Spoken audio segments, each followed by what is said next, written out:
안녕하십니까. 네, 보수의 시선에서 세대를 초월한 공감을 보여드리는 화요일에 더 락커룸을 시작하겠습니다. 자, 오늘도 조갑제TV의 조갑제 대표님 어서 오십시오. 네, 안녕하세요. 개혁신당 이기인 전 최고위원 어서 오세요. 안녕하세요. 자, 전 최고위원이 됐습니다. 임기가 끝났습니다.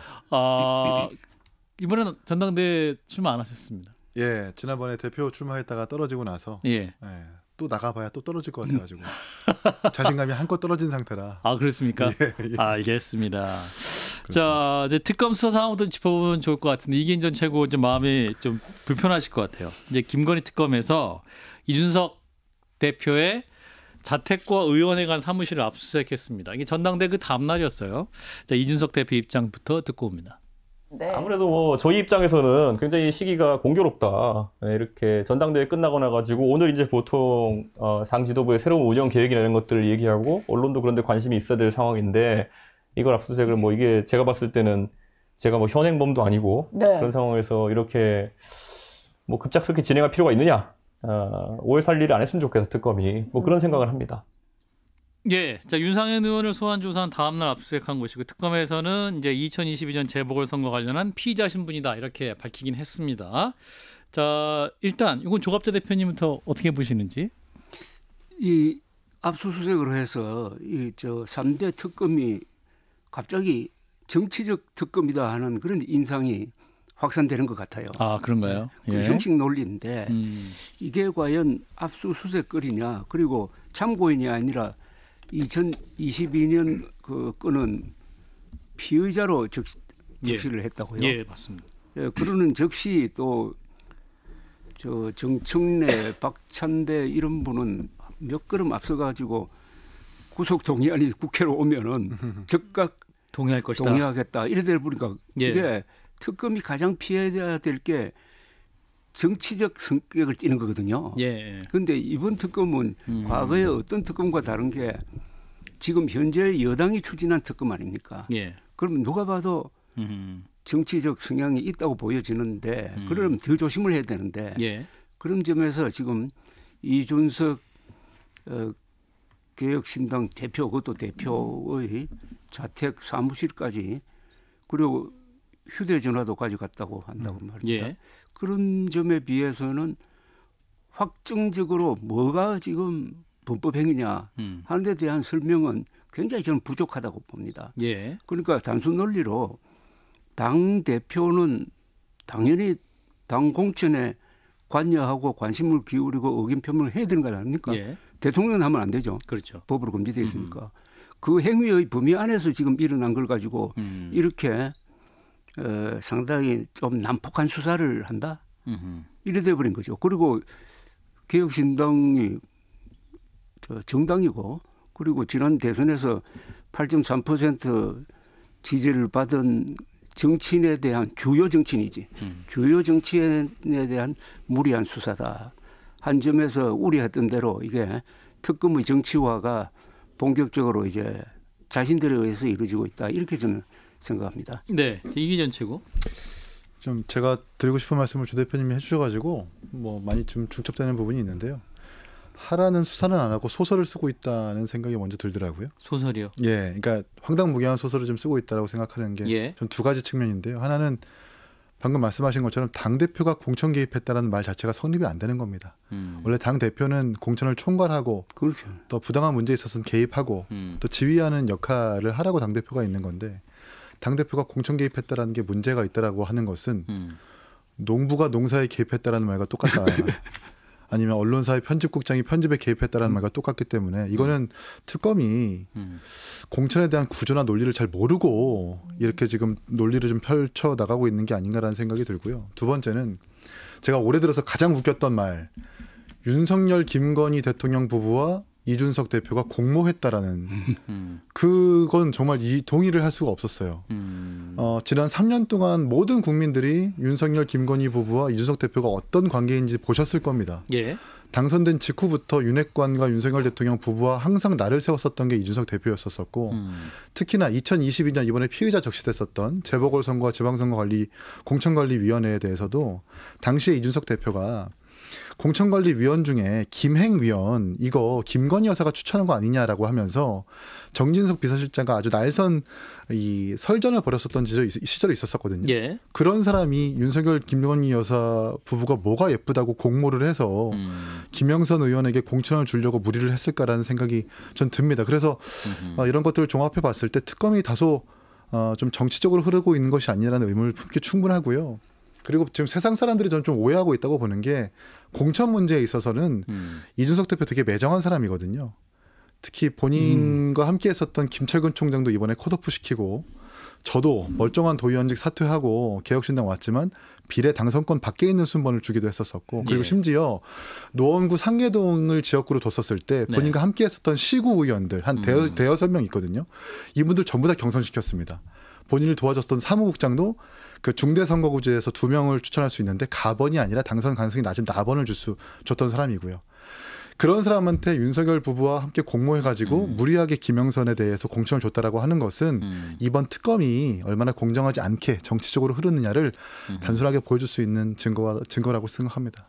자, 근데 말씀하신 대로 이제 당시 당대표 신분이었고 이제 특검이 수사하는 것은 윤석열 부부와 명태균 씨의 공천 개입 의혹 논란에 관한 수사이기 때문에 이제 당대표가 무슨 공천 개입이 성립하느냐 이 부분이잖아요. 네. 그런데 당시 이제 재보궐선거 때 공천됐던 분이 김영선 전 의원이고 칠불사회동도 조사할 예정이다라고 이제 특검이 밝히고 있단 말이죠. 그럼 그 연장선상에서 뭔가 그 의혹이 있다라는 게 특검의 수사 방향인 것 같은데. 그러니까 그러니까 칠불사회동은 2024년이었었고. 네.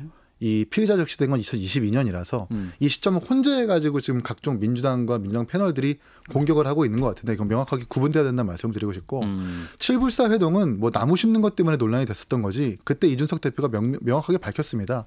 김영선 의원이 비례를 달라고 했길래 우리는 거절했다라고.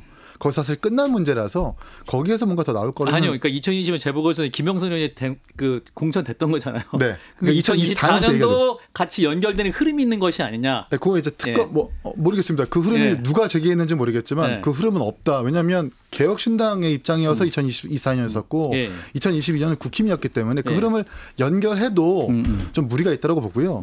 2022년에 지금까지 나왔었던 진술, 증언, 뭐 문자 메시지를 종합해 보면 이준석 대표가 명태균 씨한테 그렇게 문자 보내지 않았습니까? 경선이라던데요. 예요. 예. 그거는 김영선 의원 입장에서는 청천벽력과 같은 소리일 겁니다.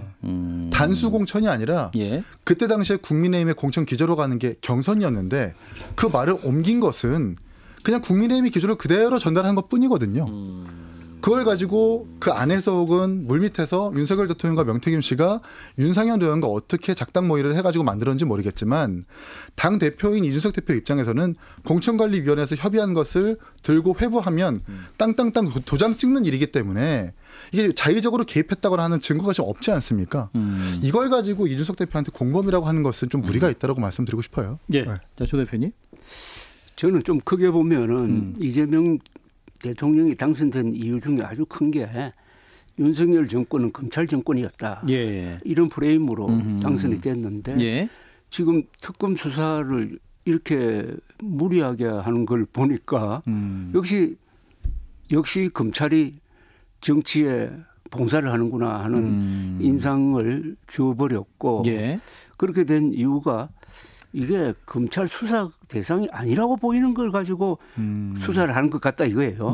그러니까 어떤 조직은 자율성이 있지 않습니까? 예컨대 그렇죠. 언론이라든지 정당이라든지 종교라든지 외교라든지 군대 이거는 그 안에 내부적인 작동 원리에 의해서 이루어지는 것을 허용을 해야지 그것까지 형사적 잣대로 죄가 되느냐 안 되느냐는 잣대로 지금 들어가기 시작하면은 이게 검찰공화국이 됩니다 정말. 그래서 전번에도 말씀드렸지만은 평양에 무인기 보내는 작전도 군사 작전인데 이걸 지금 법률적인 잣대로 들이대니까 여러 가지 지금 무리가 생기고 영장은 계속 이제 기각되고 하는 이런 상황인데 그래서 저는 검찰과 정치가 유착되는 것을 벌려놓아야 되는데 이번 특검은 오히려 그걸 다시 엉키게 해가지고 이재명 정부에 상당한 부담을 지금 만들고 있다고 저는 생각합니다. 자, 이제 또 당시 이제 공천관리위원장이 또 윤상현 의원이 근데 이제 특검 조사 때 이제 막 갑자기 말을 바꿨어요. 이제 그동안 대통령과 통화했던 사실 부인했었고 전화를 받았다. 김영선 공천관리 전화 받았다. 그리고 고인이 된 장제원 전 의원도 언급을 하면서 그 좀 관련해서 얘기를 들었다. 뭐 이러는 겁니다. 자, 윤상현 의원 달라진 태는 어떻게 봐야 될까요? 말이 바뀌긴 바뀌었고요. 예. 그리고 윤석열 대통령의 녹취록이 공개되지 않았습니까? 공천관리위원이 우리 상현이한테 얘기하는데 뭐 말이 맞네 뭐 이런 식으로 녹취가 좀 공개가 됐는데 그렇죠. 그걸 윤상현 의원이 부인할 수 없으니까 그건 인정하는 바 있는 것 같고 지금 돌아가셔서 제가 말씀드리기 좀 조심스럽지만 장제원 의원에 대해서 뭔가 이 공천과 관련된 어떤 연결 역할을 했다라는 것 같은데 전화 받았다 뭐 이런 거 아니에요? 근데 이제 아마 변호사의 조력을 받아서 이렇게 말씀하시는 거 아닐까 싶어요. 왜 그러냐면 장제원 의원이 돌아가시는 바람에 사실 이 수사가 진전될 수는 없을 거라고 좀 보거든요. 확인이 불가능하고 예. 돌아가시는 분은 말씀을 하실 수가 없는 거니까 아무래도 공소권 없음으로 종결될 가능성이 큰데 이런 부분들을 윤상현 의원이 보고 좀 전략상 그렇게 지금 공천 개입과 관련된 것을 대응하고 있는 것은 아닐까라는 의문을 좀 갖고 있습니다. 예. 사실은 대통령 할아버지가 얘기하더라도 우리는 그런 거에 휘둘리지 않습니다. 대통령이 김영선을 공천 줘라 저한테 얘기한 적 없습니다. 지난해 12월은 이분이 이렇게 강력하게 얘기를 했다가 다시 또 이 특검 앞에 가서 또 진술을 바꿨단 말이죠. 그럼 이거는 정말 정치인의 말 자체가 너무 좀 가벼운 것이 아니냐. 거짓말인 거죠 사실은 이게. 조 대표님. 아니 그 녹취록이 나온 게 아니라 녹음이 나온 거죠. 예. 그죠? 녹취까지 전화 통화 내용인 거죠. 전화 통화 내용이 녹취록으로 공개되니까 거기에 대해서는 뭐 어떻게 저항을 할 수가 없잖아요. 예. 그렇지만은 정치인이 말을 바꿀 때는 설명이 있어야 된다고 이야기합니다. 예. 말을 바꿀 수 있지만 있을 때는 국민들한테 그 이유를 설명할 수가 있어야 되는데 예. 설명해야죠. 설명 안 하면은 그 이제 거짓말에 부담을 지게 되는데. 근데 그런 설명을 잘한 분이 몇 분 계신데 우리나라 김대중 전 대통령. 아 그런가요? 그다음에 윈스턴 처칠 같은 사람들. 예. 예. 윤상현 의원은 설명을 제대로 할 수 있을까요? 제가 볼 땐 더 녹취가 많이 나올 거라고 좀 보고요. 예. 그리고 윤석열 대통령이 보유하고 있었던 핸드폰이 압수수색된 걸로 알고 있는데 예. 거기에서 어떤 녹취가 나왔는지 아직 검찰이 공개를 하고 있지 않고 있어요. 그리고 특검도 마찬가지고요. 예. 아마 가지고 있을 겁니다. 윤상현 의원을 조사할 때 예. 물을 걸 묻고 안 물을 걸 안 물었다라고 하는 것은 기존에 알고 있는 것은 안 묻고 모르는 것은 물었다라고 저희가 좀 심증을 가질 수 있는 건데 많은 증거를 갖고 있으니까 윤상현 의원을 불렀을 거고 거기에 따라서 또 다른 이제 사실관계들이 나올 거라고 보고요. 이 시점에서 이 지점에서 이준석 대표가 개입할 여지가 있었느냐 이것도 사실 수사의 어떤 한 지점이라고 생각을 하는데 거기에 대해서는 이준석 대표가 되게 좀 무지했던 것 같아요. 그러니까 이런 부분들, 그러니까 뭐 서로 이준석 대표 모르게 어쨌든 그 입당 전에도 윤석열 대통령 입당 전에도 이준석 대표에 대해서 상당히 안 좋게 봤다라는 것 아닙니까? 뭐 싸가지 없는 뭐 사람이라든지 뭐 이런 말들을 예. 모 당직자와 이야기를 하면서 예. 이준석 대표가 상당히 안 좋게 바라봤는데 그런 점에서 봤을 때 이런 부분들까지 이준석 대표가 면밀하게 논의를 한다거나 협조를 구했을 것 같지는 않고 말이 통하는 윤상현 의원이라든지 장제원 의원 통해서 공천관리위원 차원에서 김영선 의원의 어떤 공천을 만들었을 가능성이 크고 그걸 가지고 최고위원회 회부를 해서 거기서 처리했을 가능성이 크다라고 생각을 합니다. 예, 이제 이준석 대표 휴대전화도 지금 제출된 상태인 거죠. 예. 예. 어제 제출한 걸로 알고 있습니다. 제출된 상황이고 또 이준석 대표 얘기는 그 통화 녹음도 뭡니까 어디에 저장돼 있다고 하지 않았습니까? 보통 이제 자동 녹음이 되고 보통 자동 녹음을 하면은 네이버 클라우드나 예, 클라우드에 저장이 된다. 아이클라우드 같은 건 자동으로 이제 설정만 해놓으면 바로 저장이 되니까. 근데 이제 그 형사소송법을 봐도 전체 모든 녹취를 다 가져갈 수는 없고 그렇죠. 관련된 혐의의 녹취만 가져갈 수 있는 거거든요. 예. 네, 그래서 뭐 그것들은 뭐 변호사 입회 하에 또는 이준석 대표의 동의 하에 뭔가 뭐 녹음을 더 가져간다거나 뭐 이렇게 옮길 가능성이 있어 보입니다. 그런데 이 대통령이 자당의 공천에 개입한 것은 과거에는 관리였거든요. 그러니까 총재였잖아요. 총재가 저 몇십 명의 명단을 딱 줘가지고 내려보내고 하는 이런 식으로 했는데 나중에 법이 바뀌어가지고 당무에 개입하지 못하겠다는 법이 적용된 거를 처음 사건으로 만든 게 윤석열 박근혜 전 대통령의 그죠? 그러니까 박근혜 당시 대통령이 자신이 미는 후보를 돕기 위해서 그 여론조사 뭐 시킨 거 이걸 딱 걸어가지고 그게 아마 징역 2년 나왔을 겁니다. 그러니까 그게 딱 윤석열 대통령의 발목을 잡은 거죠. 지금 대통령이 공천에 개입했다 해가지고 형사사건 된 건 이게 처음이죠. 네. 두 번째죠. 그렇죠. 두 번째죠. 두 번째죠. 두 분 다 윤석열 대통령 또는 검사를 매개로 해가지고 이루어졌는데 그렇다면 앞으로 대통령 중심제에서는 이런 일이 계속 반복될 수도 있어요. 그러니까 이 제도적으로 어떻게 이런 문제 해결하느냐도 한번 생각해 봐야 돼요. 사실 대통령이 또 그 같은 당 소속이기도 한데 그러니까요. 그 중요한 선거를 앞두고 관련된 인물 굉장히 많을 텐데 아무 말도 안 하고 가만히 책임을 지키고 있으시느냐. 아니, 그것도 그렇고 사실 그 집권 여당 아닙니까? 그러니까 저랑 손발을 맞춰가지고 일을 하는 사람들을 뽑아내는 건데 그러면 대통령 입장에서는 좋은 사람들을 구별하고 선별할 수 있는 전 권한과 어떤 임무라고 그럴까요? 그 힘을 좀 가져도 된다고 생각을 하거든요. 근데 결국 대통령도 공무원이니까 정치적 중립성을 기해야 되니 여기에 개입하지 말라고 우리 법이 좀 막고 있는 거죠. 이 부분 사회적으로 한번 뭐 대화도 해보고 논의를 좀 해봐야 될 계기가 필요해 보입니다. 뭐 상향식 공천을 하면은 이런 문제는 사라질까요? 상향식 아무리 말은 상향식 공천이어도 결국 구조를 어떻게 짜느냐 당해서 그 문제인데 전 지금까지 상향식 공천한다고 해서 제대로 된 상향식 공천을 전 한 번도 본 적이 없거든요. 근데 이제 국민의 송원석 원내대표가 이제 이준석 대표에 대한 압수수색에 대해서 국민과 함께 분노한다 이렇게 또 비판했거든요.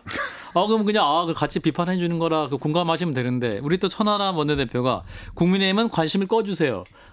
네. 그러니까 지금 같이 할 수 있는 같이 야당끼리 힘을 모으시면 좋을 텐데 뭘 또 관심 끄세요? 뭐 이렇게 매몰차게. 사안에 대해서 분노해 주시는 건 고마운데 윤석열 대통령 김건희 여사에 대해서 한몸처럼 활동했었던 국민의힘과 3년 내내 비판했었던 개혁신당이 어찌 같겠습니까? 그러니까 좀 너나 잘하세요 싶고요. 그리고 지금 국민의힘이 다른 당의 연민이나 동정을 가질 여유가 사실 없잖아요. 부정선거와 계엄과 탄핵에 허우적대면서 사실 본인들 몸도 건사하지 못하고 있는데 어딜 오지랖 부리고 있느냐라는 취지에서 천하람 대표가 얘기한 걸로 이해하고 있습니다. 자, 그 특검 수사 과정에서 또 이제 화제가 되고 있는 게 이제 김건희 씨의 목걸이죠. 지금 이제 김건희 씨 오빠 김진우 씨가 7시간간의 특검 조사를 받았다고 하는데 이 목걸이가 사실은 지금 처음에는 지인에게 빌린 것이라고 했다가 다시 또 모조품을 구입한 것이라고 했다가 다시 또 친오빠에게 사줬던 모조품을 다시 빌린 것이다. 계속 해명이 바뀌고 있습니다. 이게 이제 명품 목걸이인데 수천만 원짜리라는 거 아니에요. 근데 이제 모조품이다. 뭐 이렇게 얘기를 하고 있는데 좀 이해가 안 되는 부분이 좀 많네요. 그러니까 진술의 번복 정도가 너무 심합니다. 처음엔 현지에서 조달했다고 했었어요. 근데 그런 다음에 지인에게 빌렸다고 했다가 모조품을 사서 오빠한테 선물을 했는데 그걸 다시 빌렸다라고 말이 이렇게 바뀐 거거든요. 근데 이제 지인 A와 지인 B 정도로 헷갈린 것도 아니고 자기 오빠한테 선물한 것을 헷갈릴 수는 사실 없는 것 아니겠습니까? 그러니까 수사가 되면 될수록 시간이 지나면 지날수록 이 출처와 경위가 너무 확 달라지는 거라서 보통 이제 이 범죄 구성 내지는 그런 걸 추적을 할 때 그렇게 진술하는 사람들의 공통점은 이게 외부로부터 청탁의 목적으로 받았다거나 뭐 이러한 약간 좀 깨끗하지 못한 목적의 어떤 고가품일 때 보통 이렇게 진술을 바꾸기도 한다고 하더라고요. 그런 점을 봤을 때 특검이나 수사기관에서 어떤 청탁 목적으로 통일교에서 발견된 그 고가의 목걸이 영수증처럼 어떤 사업 내지는 이권에 관계된 것은 아닌지 수사할 필요성도 있겠다라는 생각이 듭니다. 사실 목걸이가 또 이게 장모인데 오빠의 장모님 댁에 있는 사돈 댁에 보관하고 있는 거잖아요. 그것도 참 그 보관하는 장소도 공교로워요. 대표님 어떻게 봐야 됩니까? 이 사안도 결국은 법에 위반되는 것은 재산 공개에 빠졌다는 그 부분이죠. 그렇죠.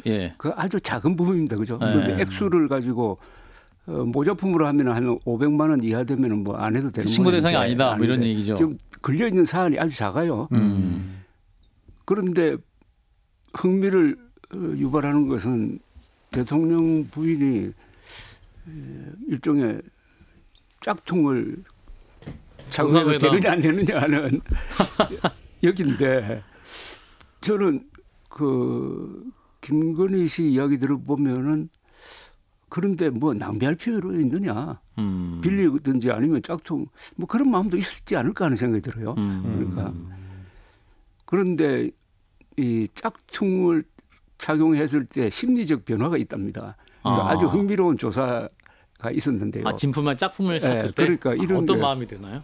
그 명품 선글라스하고 가짜 짝퉁 선글라스를 한 100개씩 사가지고 나눠줬답니다. 나눠주면서 가르쳐줬대요. 당시 쓰고 있는 것은 명품이고 짝퉁이다. 라고 나눠준 다음에 반대로 나눠준 다음에 그냥 나눠준 다음에 여러 가지 그 인성 테스트를 했답니다. 그러니까 희한하게 짝퉁 선글라스를 쓴 사람들이 인성 테스트에서 점수가 제일 낮게 나오더래요.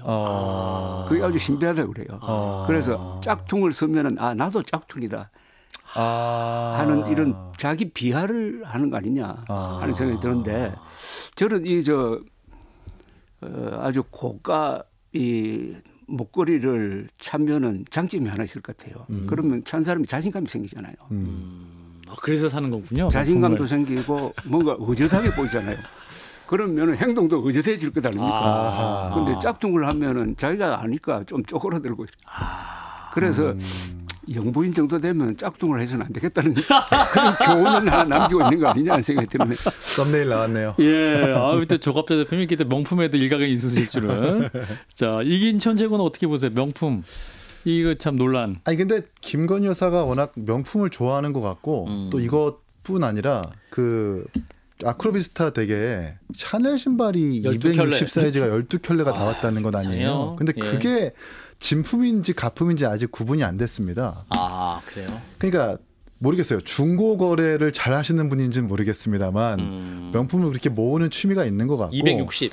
이렇게 샤넬 신발 12켤레 살 정도면 사실 이 가지고 있는 현금이 많다거나 뭐 그런 성향의 사람이어야 되거든요. 근데 그걸 전부 다 진품으로 샀을 것인가 좀 그렇게도 생각 안 하는 게 사실 요즘 아주 진품과 같은 가품이 되게 많기 때문에 그렇게 거래하는 사람이 있다면 반클리프 목걸이나 신발도 전부 다 가품일 수도 있겠다는 생각이 드네요.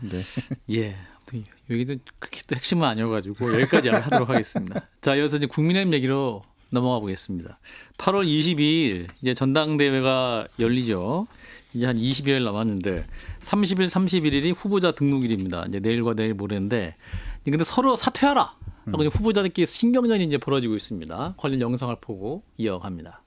단일화 번복으로 당내 극심한 분열과 혼란을 초래하고 이재명에게 대통령직을 헌납한 김문수 후보께서는 스스로 거취를 결정하시기 바랍니다. 김문수 후보한테 사퇴하라고 그러셨는데 장동혁 의원이 받아치시네요. 안철수 후보 사퇴하시라고. 뭐 한 말씀 하세요. 장동혁 의원님한테. 뭐 선거전에서 흔히 할 수 있는 일이니까요. 알겠습니다. 넓은 마음으로 웃고 넘어가시네요. 제가 나중에 장동혁 후보님 나오시면 또 질문 드리죠. 기가 막혔어요.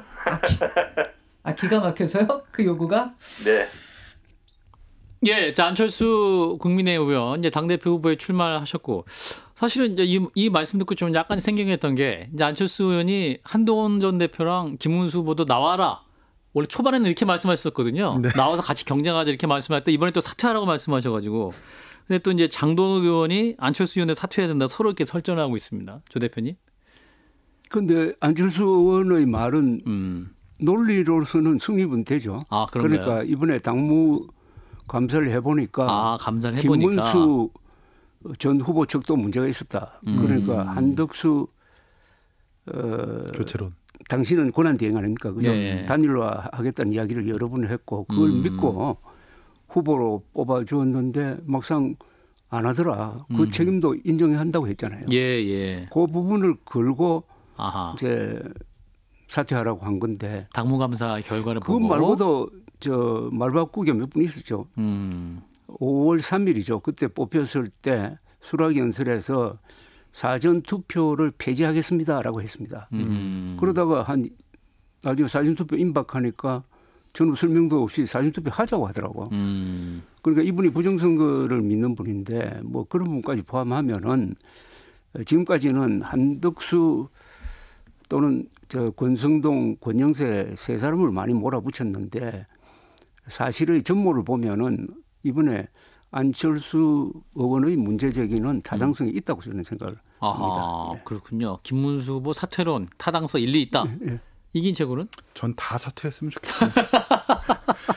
아니 사실 안철수보다 사퇴하고, 그러니까 김문수보다 사퇴하고, 결국 이제 탄핵 사퇴하고. 찬성이냐 반대냐, 당론을 어겼느냐 마느냐 주제를 가지고 좀 사퇴 운운하고 있는데 이건 건강한 전당대회로 저희가 평가할 수는 없겠죠. 그래서 저는 그래서 한동훈 대표의 책임이 좀 커졌다라는 생각이 들어요. 이번에 안 나오신 거에 대해서. 결국 이제 이 탄핵 찬성이냐 반대냐를 더 넘어서 좀 뭐라 그럴까요? 국민의힘이 어떤 정당으로 나아가야 하는지에 대한 비전을 좀 명확하게 영향력 있게 제시해야 되는 그 의무를 가진 사람이 한동훈 대표라고 좀 봤거든요. 근데 이제 불출마를 해버리니까 사실은 그냥 영향력이 조금은 다소 부족한, 이른바 조금 과격하게 말씀드리자면 전당대회가 아니라 잔당대회가 됐다. 탄핵에 왜 또 이렇게 다른 당이 그거예요. 그러니까 뭐 내란 잔당 이런 얘기 하는 게 아니라, 그러니까 이제 탄핵에 대해서 집착하고 있는, 혹은 탄핵에 대해서 정당하다고 말을 하고 있는 그 일부의 세력들이 자신만의 주장을 일관하기 위해서 혹은 관철시키기 위해서 지금 전당대회에 나왔다고 좀 보는데, 전 이게 건강한 전당대회로 보지는 않거든요. 과거의 전당대회 보면 그러니까 3번의 선거를 내리 이기게 된 그 전에 전당대회를 보면 어떤 후보가 누구라고 얘기하지 않을게요. 후보자들한테 능력 검정 시험을 봐야 된다고 하고 무조건 후보자 공천은 경선을 해야 된다고 하고. 누군지 알겠습니다. 바로. 근데 이제 결국 정치인들이 고난과 고충을 겪을지언정 국민들에게 환영받을 만한 아젠다와 담론을 던지니까 부정선거를 주장하는 사람들도 기존에 구태라고 평가받는 사람들도 그 볼륨이 줄어들고 새로운 비전이 더 부각되는 시기였거든요. 사실 그런 식으로 전당대회가 가야 된다고 생각하는데, 너 사퇴해라 나 사퇴해라, 너 잘못이다 내 잘못이다 이렇게 얘기하는 순간 그냥 거기에 답습하고 거기에 머무르는 겁니다. 그런 점에서 봤을 때 조금 비전 경쟁도 아니고, 그렇죠. 그냥 누가 잘못했고 네가 잘못했고, 뭐 당론을 어겼네 마네요, 뭐 탄핵이 좋네요 마네요, 이런 전당대회로는 잔당대회다. 국민의힘이 혁신을 할 수가 없다라는 평가를. 그러면서 한동훈 전 대표의 불출마가 아쉽다는 좀 말씀. 냉정한 평가를 내리고 싶어요. 조 대표님. 그 불출마 선언문을 보면은 상당한 전략은 들어있더라고요. 한동훈 대표. 그러니까 윤 어게인이냐 보수 어게인이냐를 결정하자. 그러면서 당원 혁명론을 피력을 했더라고. 당원들이 들고 일어나야 된다. 그러면서 자신은 당원들을 각성시키는데 현장에서 뛰겠다. 이런 이야기를 했어요.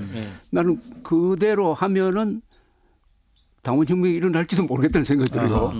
그러니까 우리는 지금 보면은 거의 대부분이 지금 80%의 당원들은 역시 관성대로 선택을 할 거다. 그럼요. 하면은 뭐 누가 될지 뻔한데 그게 아니고 지금 언론과 여론이 압박을 하고 이 한동훈 전 대표가 홀가분한 입장에서 불쏘시개 역할을 하면서 근데 한국의 보수는 이승만, 박정희, 김영삼으로 이어지는 위대한 문명 건설 세력인데 과연 윤석열, 김문수, 전한길한테 이 왕좌를 넘기겠느냐. 그러니까요. 여러분 선택하십시오. 뭐 이런 식으로 상당히 자존심에 호소하면서 그분들이 정의감을 자극할 수 있는 논리를 갖고 있다고 봅니다. 저는 한동훈. 그거 한번 지켜볼 만하다고 생각해요. 그런데 아까 한동훈 누굽니까? 이 장동혁이죠. 이분이 판사 출신 아닙니까? 판사 출신입니다. 그 논리가 아주 난 재밌다고 봐요. 그 누굽니까? 안철수 보고 사퇴하라는 게 당론을 거부했다는 거거든요. 그 당론이라는 게 탄핵 반대 당론 아닙니까? 그런데 그 결과적으로 탄핵 반대는 헌법을 위반한 걸로 밝혀진 거 아닙니까? 그죠? 4월 4일 그래가지고 그 당론보다는 헌법이 훨씬 더 위에 있다고. 그런데 그 사퇴하라는 논리를 만들기 위해서 아주 진짜 법률 기술자적인 그걸 가지고 헌법을 부정하고 역사를 부정하고 국민의 선택을 부정하는 그걸 보고 이게 법률가가 정치를 하면은 이런 게 되는구나 하는 걸 느낀 바가 있습니다. 당론을 어겨 탄핵에 찬성했으니 국민과 당원 앞에 사죄하는 것이 도리다. 안철수 의원도 사퇴해야 된다. 이게 장동혁 의원의 얘기인데 중요한 건 장동혁 의원도 그 국민의힘 18명 탄핵 했어요. 투표하신 분 중에 한 분이죠. 이분도 자기도 당론 어긴 거 아니에요? 그러면? 그러니까요. 그 사직했어요? 아니, 그것도 아니고 약간 자아가 분열돼가지고 이상한 무슨 소리를 말하는지 모르겠어요. 근데 이분은 또 탄핵 아마 찬성하셨을 거예요. 찬성한 분으로 찬성했어요. 18명이 있어요. 18명이 들어가서 투표를 했고. 탄핵은 반대했어요. 탄핵은 반대했는데 계엄에 대해서 해제 표결을 했죠. 그러니까 표결에 참여했죠. 그 참여를 했어요. 18명 중 한 분. 18명 중 한 명. 애초부터 이분은 그 계엄은 신의 뜻, 하느님의 뜻이라고 옹호했었던 사람 중에 한 명이었잖아요. 결과적으로 보면 당론이라고 하는 게 헌법 위에 있다라는 것 아닙니까? 지금 그러니까 이분의 설명대로라면 이게 과연 헌법과 법규를 지키는 보수 정당의 당대표 후보자로서 해야 될 말인가 반문하지 않을 수 없습니다. 이분 그 당대표 후보자들 토론회 때 어떻게 말씀하시는지 굉장히 좀 궁금하긴 한데, 자, 이런 가운데 이제 권영세 비대위원장과 이양수 사무총장에 대해서 당원권 정지 3년의 징계를 청구했는데, 이제 성일종 의원은 징계할 거면 김문수 후보부터 징계해라 이렇게 얘기를 했고, 또 권성동 의원은 나도 징계해라 뭐 이렇게 지금 나오고 있는 상황이긴 하죠. 보면은 뭐랄까 김문수 전 장관 전 후보를 바라보는 당내 기류의 여러 갈래다. 라고 볼 수도 있을 것 같은데, 이러한 국민의 상황은 어떻게 봐야 될까요? 좀 그런 묘한 게 있더라고요. 그러니까 어떻게 보면은 지금 권영세, 권성동 이분들이 욕이라 그럴까요? 비판을 가장 많이 받은 게 한덕수 추대 아닙니까, 그죠? 그렇죠. 한밤에 쿠데타 뭐 이런 식으로 부임했는데 그 사람들 입장 보면은 표가 많이 나오는 쪽으로 단일화 하려고 한 거 아닙니까? 그렇죠. 그때 여론조사를 보면은 한덕수 쪽으로 단일화됐을 때 표가 많이 나오는 걸로 돼 있었다고. 그러니까 미세하게 좀 많이 나왔어요. 한 3-4% 정도 좀 더 나오는 걸로 나왔죠. 또 무엇보다도 김문수 후보가 하겠다고 했으니까. 그래서 그 순간에는 저는 당을 위해서 당선 가능성을 위해서 그런 악역을 맡은 면이 있다고 생각합니다. 그런데 마지막에 언론이 계속 집중적으로 공격을 하니까 당원들이 바뀌어버린 거 아닙니까? 그죠? 그렇죠. 당원들이 그 며칠 사이에 바뀌어버렸어요. 그래서 당원 투표에서 거의 무효가 되고 그걸 다 뒤집어 썼으니까 억울하다는 그 억하심정이라고 그럴까, 그게 김문수 후보로 향하고 있는 것은 뭐 아주 난 인지상정이라고 생각을 합니다. 이게 이번에 표 흐름에 어떤 영향을 줄지는 좀 더 지켜봐야 되겠죠. 예. 자, 이런 상황에서 이제 김문수 전 후보 그리고 장동혁 의원 이분이 이 두 분 다 이제 전당대회에 나오는 당대표 후보자들인데, 전환기 씨 유튜브에 출연한다고 했죠. 우리 조 대표님이 전환기 씨 얘기하기 싫다고 말씀하셔서 죄송합니다. 예, 근데 이거만 하고 안 할게요. 근데 지금 이 두 분이 이제 전환기 씨 유튜브에 출연한다는 거 아니에요. 그리고 이제 오늘 나경원 의원이 한 방송에 나와서 인터뷰를 했는데, 전환기 씨에 대해서 막 얘기를 하니까 선관위가 부실하게 관리한 증거는 많이 있다. 그런 주장을 한다고 해서 당원이 될 수 없다는 건 곤란하다, 이렇게 얘기하시는 거예요. 제가 방송을 듣고 깜짝 놀랐어요, 사실은. 그 SBS에서. 우리 다 아시다시피, 우리나라 사람들이 다 아시다시피 전환길 씨는 거짓 선동가 아닙니까? 거짓 선동가. 예. 아니, 부정선거 증거 있으면은 신고하면 뭐 10억 준다는 그 이야기 했죠. 그거 없잖아요, 지금 부정. 그러니까 지금 부정선거를 주장하는 게 작년 총선을 부정선거라고 주장하는 거죠. 그렇습니다. 그런데 그 연장선상에서 이번 또 대선을 부정선거라고 주장하는 사람도 있습니다. 그 전환길 추종자들 중에서는. 부정선거로 이재명 대통령이 당선이 됐다. 가장 잘못하는 게 부정선거 음모론자들이 제일 잘못하는 게 사전 투표를 하면은 거기서 부정선거가 이루어진다.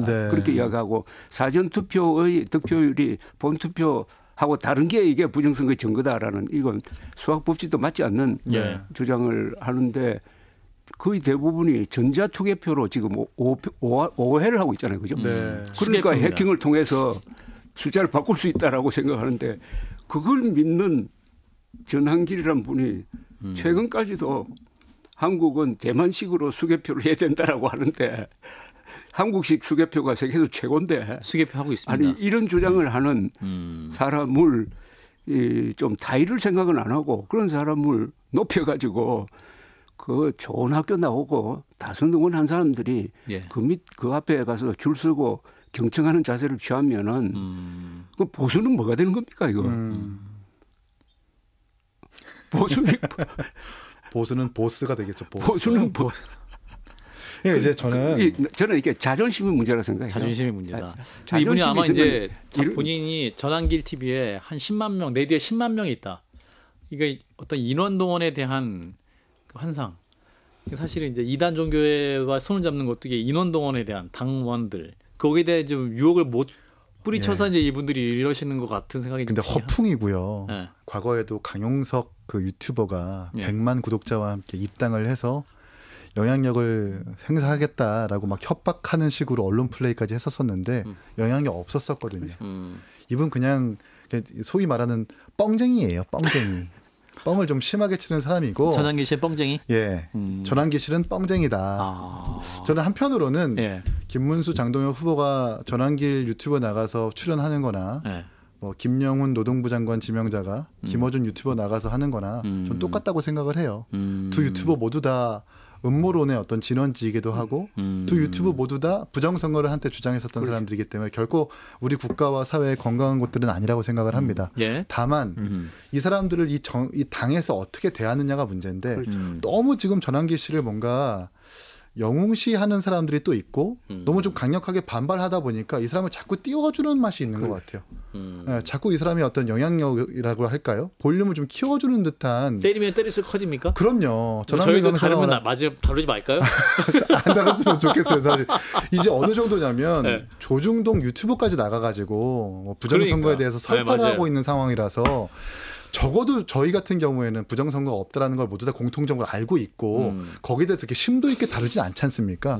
근데 그거 주제를 토파보면서 자꾸 부정선거가 있는 것처럼 국민들한테 전파하는 것은 매우 부적절하고 정당에서 사실 이것을 빨리 커트를 해줘야 되는 건데 그렇게 하지 못한다는 게 제일 큰 문제다. 과거에도 부정선거론자 내지는 이런 음모론을 설파하는 사람들에 대해서 입당을 막아본 적이 있었었고 강용석 유튜버의 복당도 그 과거 당대표가 막았던 전력이 있습니다.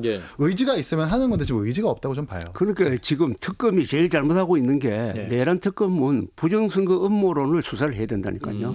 이거 사회악 아닙니까? 네, 그렇죠. 이런 사회악이 어디 있어요.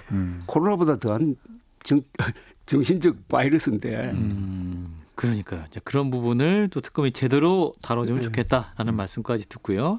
자, 이어서 8월 1일이 한미 관세 협상 종료 시한입니다. 그래서 정부가 이제 막판 협상의 총력을 다하고 있는 가운데 북한의 김여정 부부장이 한미 동맹을 비난하는 담화문을 발표하면서 정동영 소무장관이 이런 말을 했습니다. 한미연합 군사훈련 조정을 대통령에게 건의할 생각이다라고 말을 했는데 일단 대통령이 발언을 듣고 이어갑니다.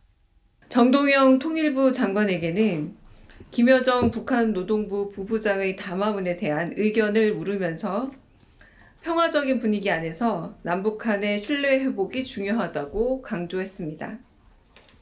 이에 정동영 장관은 지난 몇 년간의 적대적인 정책으로 인해 남북 간 불신의 벽이 높은 만큼 평화 정착을 위해 노력하겠다고 대답했습니다.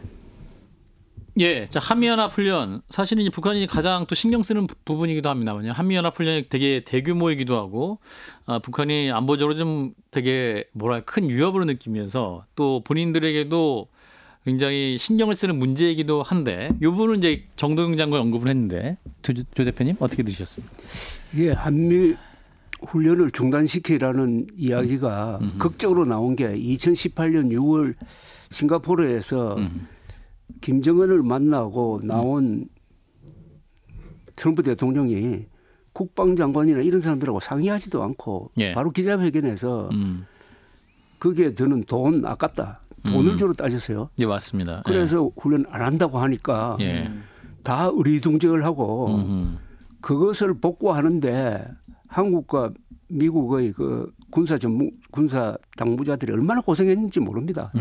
아니 평화시에 훈련을 안 하는 것은 그 전투 안 하겠다는 겁니다. 그러니까 미국은 이런 아마 기준도 있을 거예요. 훈련을 어느 정도 안 한 군인은 전투에는 투입 안 한다는 훈련과 전투는 하나거든요. 그런데 이게 북한에 대해서 우리가 가지고 있는 굉장한 카드고 그런 주장을 하려면은 미국과 더구나 한국의 국방부가 좀 의논을 해야 될 것 아닙니까? 그렇죠. 그 의논도 안 하고 더구나 김여정이가 아주 모욕적인 이야기를 했는데 그걸 딱 받아가지고 이런 주장을 딱 던져버리니까 이거는 이재명 대통령에게도 큰 부담이고 지금 한미 간에 이 안보 지금 이 통상 협상이 본질은 안보 협상일 가능성이 있습니다. 거기에도 또 이상한 걸 던질 것이고 아마 트럼프 대통령은 북한, 러시아, 중국을 한 묶음으로 생각할 거예요. 예. 그러니까 이재명 정부가 북한의 저자세를 취하는 것은 중국의 저자세를 취하는 거라고 해석할 가능성이 있습니다. 그러니까 2018년의 미중 관계와 지금의 미중 관계는 또 많이 달라졌거든요. 그렇죠. 그런 점에서 이건 너무나 중대한 문제에 대한 너무나 경솔한 이야기라고 생각을 합니다. 그렇게 전략적 판단을 더 심도 있게 그렇죠. 해야 되는 것인데. 그런데 이거는 대통령실에서 정리를 해줄 필요가 있고요. 예. 그렇죠. 통일부만의 의견이다. 뭐 이 정도 좀 그렇죠. 끊어준다거나. 그 예. 그러니까 저는 이제 근거 없이 북한에 대해서 화해 손길 내미는 것, 그 진보 정권의 뭐 이른바 종특이라는 건 알고 있는데 이 한미 군사 연합에 대한 조정을 더 나아가서 조정에 그치지 않고 더 나아가서 9.19 군사 합의까지 다시 복원하겠다라고 지금 정권에서 들고 나오지 않습니까? 예. 근데 그 이제 남북 신뢰라는 외피를 두르고 있지만 그 실상을 좀 뜯어보면 9.19 군사 합의를 위반한 주체가 북한이고 그 위반 횟수가 3,600회가 넘는다라는 거예요. 서로 총을 겨누지 말자고 합의를 했지만 방사포라든지 그 바다에 닿아 있는 그 포를 연 횟수가 100회가 넘는답니다. 그러니까 합의안은 체결해 놓고 합의할 의지가 없었던 거예요. 이런 상황에서 북한에 대한 어떠한 뭐 면밀하던 책임이라든지 단호한 약속을 받아놓는 이런 이행을 하지 않고 그냥 남북 신뢰를 복원해야 되니까 9.19 군사 합의 다시 복원해야 되고 한미 군사 훈련 조정해야 된다라고 얘기하는 거 상당히 위험하고 더 나아가서 동맹국의 결속까지 약화시키면서 이렇게 군사합의 얘기하고 조정한다라는 것은 상당히 섣부르고 경솔한 발상일 수 있겠다라는 생각이 듭니다. 그리고 또 무엇보다 이게 트럼프 대통령이 한미연합훈련 그리고 미국의 비용 부담에서 그게 중요하지 생각하지 않고 있기 때문에 이분이 이 부분이 또 어떻게 불똥이 튈지 모르는 그런 상황이기도 한데 지금 우리 정부가 또 트럼프의 마가 그러니까 Make America Great Again에 빗대서 마스가를 제안했다. Make America Shipbuilding Great Again입니다. 그러니까 이제 미국이 지금 이제 조선업에 대해서 이제 우리 정부와 우리 대한민국 산업까지 협력하고 싶은 이제 그런 부분을 좀 짚어가지고 요걸 지렛대로 관세 협상을 좀 잘할 수 있는 전략적인 판단을 하고 있는 것 같아요. 이 부분은 어떻게 보십니까? 저는 아무도 이야기 안 하는데 저는 이런 생각을 하나 있어요. 과연 미국이 조선 산업을 살릴 수 있는 제조업의 기반이 있느냐 하는 겁니다. 자동차 산업하고 조선 산업은 또 다르거든요. 다르죠. 조선 산업은 아주 조금 굉장히 좀 거칠고 말이죠. 이게 조선 산업은 건설 사업하고 굉장히 비슷해요.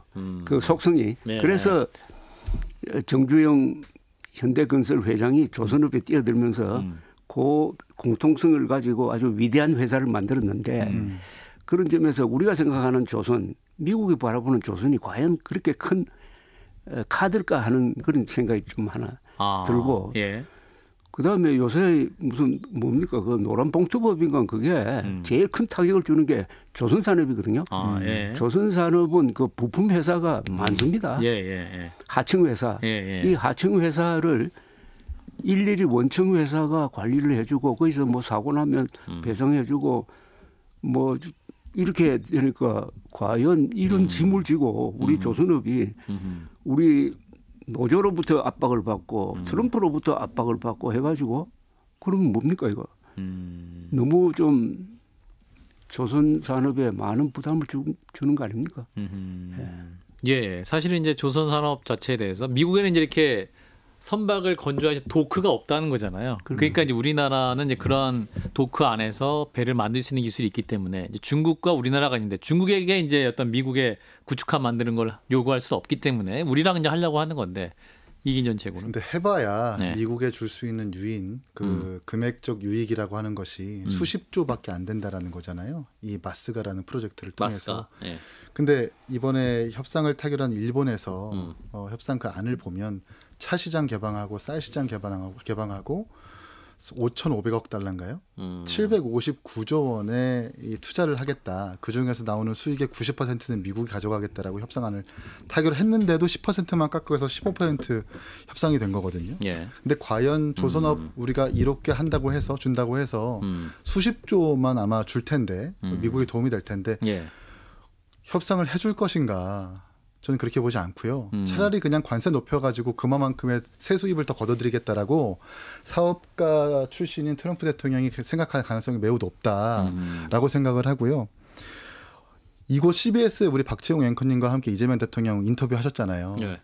관세 협상을 위해서 가랑이 밑이라도 기어야 된다. 네, 깜짝 놀랐네요. 갑자기 제 얘기를 하셨어요. 네, 그때 차 안에서 마이크 들고 네, 인터뷰한 거 제가 생생히 기억나거든요. 네. 근데 지금 이재명 대통령이 미국을 대하는 태도라고 하는 것은 그 정도의 태도는 아닌 것 같아요.